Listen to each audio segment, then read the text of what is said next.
Hi everyone, welcome to my channel. My name is Gabriella. In today's video, I'm going to be talking about Green Earth by Szmal that I recently got for my birthday. I have already unpacked it and tried it prior to this video, but this is what the packaging looks like. Currently, it does not fit into my main watercolor palette, although I could easily swap it up with one of my other greens. I originally bought it as a replacement for my Malachite that I was planning to use up quickly before it starts going bad. So far, I haven't noticed any change in the quality, and I've had it for almost a year, so hopefully I will be able to use it up entirely before it shifts color. Also, it seemed quite similar to chromium oxide green, that is one of my favorite greens, so I was very intrigued. I live in Hungary, and I ordered it from a Hungarian store called Artness, which carried the entire Aquarius range. I bought it for 1,300 forints, which is roughly $3.5 USD, which is actually cheaper than chromium oxide green and significantly cheaper than malachite. Daniel Smith has a 15 ml tube version of this pigment called Rare Green Earth, which is available at my local art store as well. It's a very expensive brand already, and with all the import fees and taxes, it locally retails for the equivalent of $20.5, which I cannot afford for a single color, even if you can fill up 3 large pans with it. For me, it makes much more sense to buy Szmal's version of this pigment that I can get for only $3.5 where I live, even if I'm aware the quantity is smaller. So what inspired me to get this color? Like I said, I already love malachite and chromium oxide, and I like to use all sorts of muted greens, including graphitins, especially around this time of the year, towards the end of the winter, when everything looks a bit desaturated and dull, yet you can see really beautiful deep colors. This is the sort of color palette that I naturally gravitate towards. I love going for walks early morning in the fog. Everything seems so ancient and mythical, and I just can't get enough of the various shades of greens I come across. I've never tried the original Green Earth pigment before, but it seemed like the perfect time to try out this color. While researching this pigment online, I came across a Danish website that had the following description of the pigment. Green Earth PG23 is an iron-containing mineral pigment with a pale gray-greenish tone. The pigment has been known and used since ancient times, but it has been used in mural paintings in Pompeii, among other places. The pigment has a faint color power, but a high light fastness. The color is especially known from Johannes Vermeer's painting The Girl with the Pearl Earrings, where Vermeer used green earth both in the sub-painting and as a glaze on top of rose madder to tone down the pink skin tones.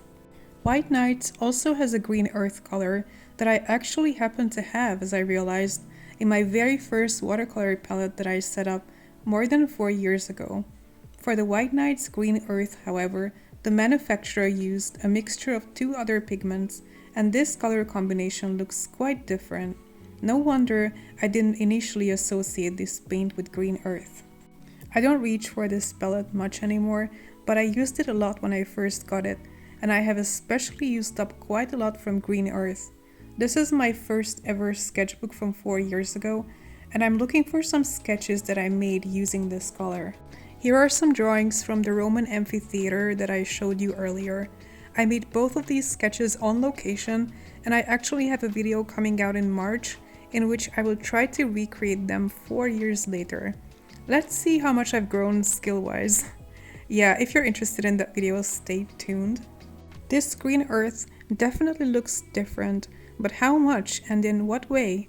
Now I will swatch out 3 colors side by side on Hahnemühle bamboo mixed media paper. So the first color is malachite.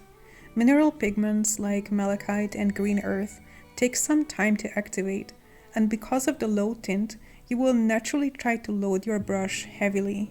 I personally love these kind of natural greens, but I understand it's not everyone's cup of tea.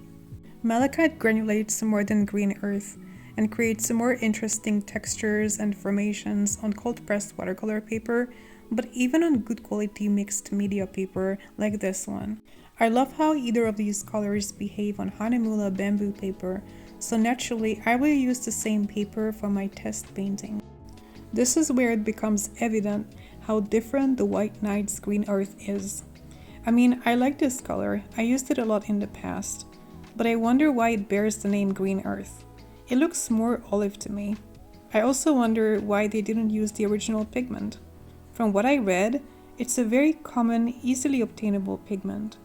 This is what they look like side by side. I brought Green Earth to replace Malachite, but truth be told, I like them both and I would much rather have both of them on my palette. As for White Knights, I'm experiencing some serious nostalgia swatching this color. It definitely has a place in my heart.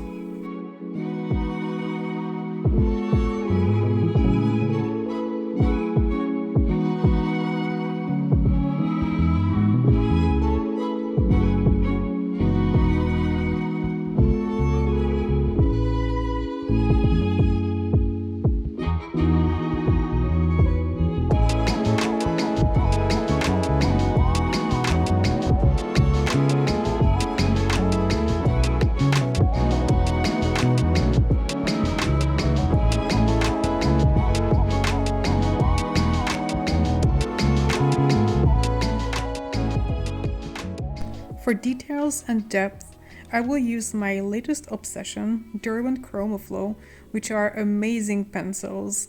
I find that obsidian green and cactus go really well with Green Earth, so if you enjoy working in mixed media like me, and you want to try Green Earth, I especially recommend these pencils. Unlike Malachite, it's very easy to apply colored pencils on top of Green Earth. Malachite has larger particles, so it feels a lot grainier, which isn't the best for mixed media, unless granulation is what you go for. I read it online that Green Earth doesn't mix too well with other colors, so I didn't attempt it in this painting. I was just curious to see what the pigment itself could do alone, and I'm very satisfied. We're reaching the end of this video. If you watched it to the end, thank you very much for your support. Like I said earlier, this video is going to have kind of a part 2 in which I will recreate some old art using Green Earth. Please stay tuned for that.